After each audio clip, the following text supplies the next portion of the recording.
السلام علیکم ورحمۃ اللہ وبرکاتہ۔ ناظرین، میں آپ کی خدمت میں ایک چھوٹی سی ویڈیو جو نبی کریم صلی اللہ علیہ وسلم کی ولادت باسعادت کے اوپر میں سیرت النبی کی کتاب رحیق المختوم کے صفحہ نمبر 83 سے لے کے آپ کی خدمت میں پیش کر رہا ہوں۔ چھوٹی سی ویڈیو بنانے کی کوشش کروں گا، تو میری آپ سے گزارش ہے کہ میرے چینل کو ضرور سبسکرائب کریں اور میری غلطیوں کی نشاندہی کریں، ضرور مجھے بتائیں۔ ولادت باسعادت رسول اللہ صلی اللہ علیہ وسلم مکہ میں شعب بنی ہاشم کے اندر 9 ربیع الاول سن 1 عام فیل یوم دوشنبہ کو صبح کے وقت پیدا ہوئے۔ عام فیل جو ہاتھی والا سال ہے، یعنی جس سال یمن کے گورنر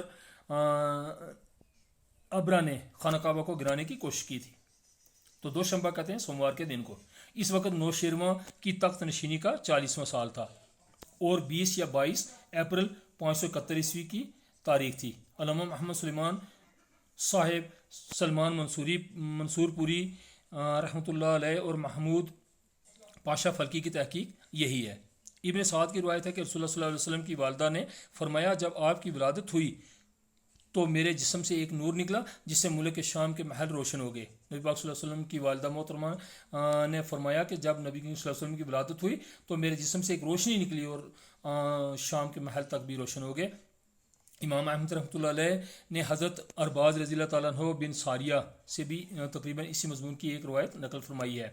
بعض روایتوں میں بتایا گیا ہے کہ ولادت کے وقت بعض واقعات نبوت کے پیش خیمے کے طور پر ظہور پذیر ہوئے، یعنی نبوت کی حضرت محمد کریم صلی اللہ علیہ وسلم کی نبوت کی نشانی اور ایک قسم کی وارننگ جو تھی وہ اللہ تبارک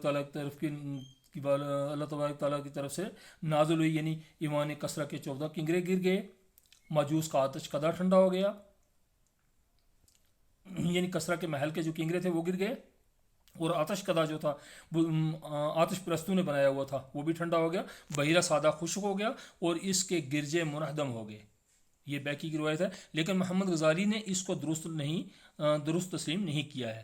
ولادت کے بعد آپ کی والدہ نے عبد المطلب کے پاس پوتے کی خوشخبری بھجوائی، وہ شاداں اور فرحاں تشریف لائے اور آپ صلی اللہ علیہ وسلم کو خانہ کعبہ میں لے جا کر اللہ تعالیٰ سے دعا کی، اس کا شکر ادا کیا اور آپ کا نام محمد صلی اللہ علیہ وسلم تجویز کیا۔ یہ نام عرب میں معروف نہ تھا، یعنی اس نام کو عرب میں کوئی نہیں جانتا تھا۔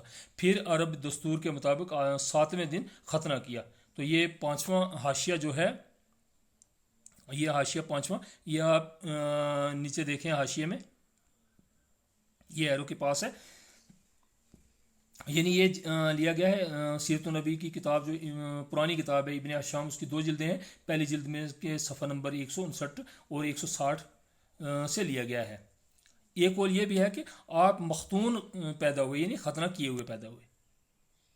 تو آپ کو آپ کی والدہ کے بعد سب سے پہلے آپ کی والدہ نے آپ کو دودھ پلایا، اس کے بعد ابو لہب جو تھا نبی صلی اللہ علیہ وسلم کا چاچا اور کافر ہی مرا، اس کی لونڈی تھی صوبیہ، اس نے دودھ پلایا۔ اس وقت اس کی گود میں جو بچہ تھا اس کا نام مسروح رضی اللہ تعالیٰ عنہ تھا۔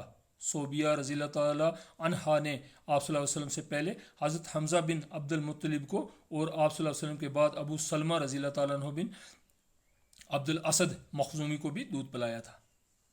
تو مجھے امید ہے آپ میری اس ویڈیو کو پسند کریں گے اور ضرور آپ اس ویڈیو کو ضرور دیکھیں گے، اور ویڈیو دیکھیں گے، اگر ویڈیو ٹھیک ہے تو آپ اس کو شیئر بھی کریں اور میرے چینل کو سبسکرائب کریں۔